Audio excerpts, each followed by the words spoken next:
Accurate monitoring is one of the most important aspects of color grading. That's why we have our scopes, because you can't always depend on the accuracy of the monitor you're using right now. Is it calibrated? Is it the right kind of monitor? And for filmmakers working on a budget, creating a monitoring environment is not the easiest and the cheapest thing to do. We can rely on scopes, but one of the techniques that I like is to use pre-graded images as a reference. What this means is getting an image that was graded in Hollywood. So when I display that image on my screen, I know that this is how my current image that I'm working on should look. These are the black levels, the midtones, the highlights. This is how it should look. So I'm grading against a pre-graded image. I always keep a lot of color references. You can just keep it on your as JPEG file on your system. In order to import it, you have to come to Gallery here, right-click, and import. By default, it's asking for DPX files. Just change this to all files, and now you can access these files, and you can import any image or any reference that you like. I'm not going to import this because I already imported my image. Now, I have this image here, and I want to grade it against this still image that I got from the internet. So I'm going to double click on my still here, so I can grab this line right and left to show more or less of the original image or the reference image. Let's try to grade the image on the left to match the image on the right. It's never going to be accurate 100% because the lighting is different, the whole image is different. The first thing we'll notice is that the color palette of this image goes from a greenish shadows to more of golden highlights. So greenish shadows to golden highlights. The first thing I'm going to try to do is to balance the midtones in my image on the left to the image on the right. I do that by switching to primaries mode first and just increase the gamma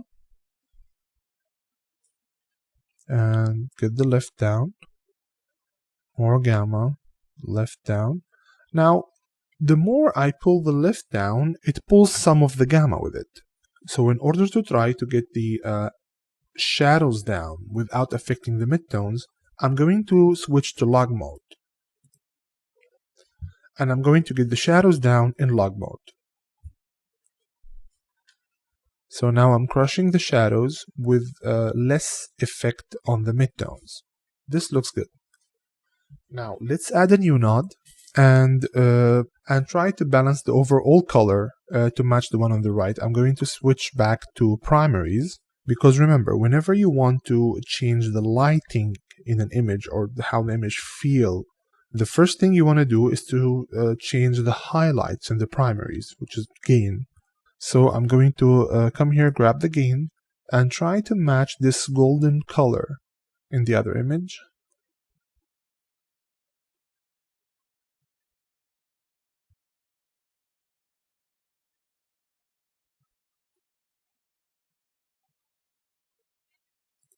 Okay, and I'm going to get the shadows to look a bit green. Okay, now I'm going to add a new node. And one of the most important characters of the image on the right is that there is way less saturation in the shadows and in the highlights than the midtones. So I'm going to start by coming to the new node here and going to Luma versus saturation and just decrease the shadow saturation, increase the midtones, and reduce the highlight saturation. And I'm going to increase this more. And now I'm going to grab the mid-tone saturation and just move it left and right until find a point that I'm comfortable with. Okay, great. I'm going to add a new node and this time do the final touches in log mode. Now I'm going to grab the mid-tones and just move it.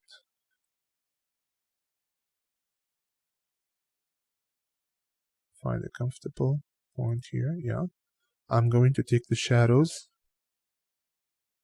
towards green and the highlights toward golden. And once again, I'm going to decrease the saturation in the shadows, decrease at the midtones, and decrease it in the highlights, and just do my trick of doing it left and right. And this is starting to look better.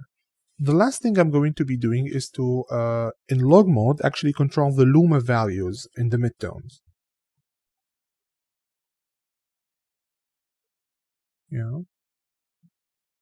This looks better. Now, let's compare this image on the left with the original image that we started with. I'm going to hit Shift and D.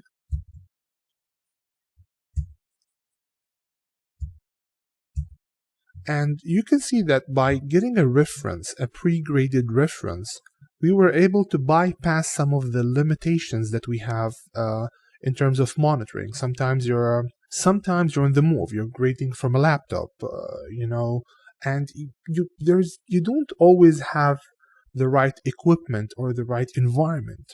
And this might make your life a bit easier.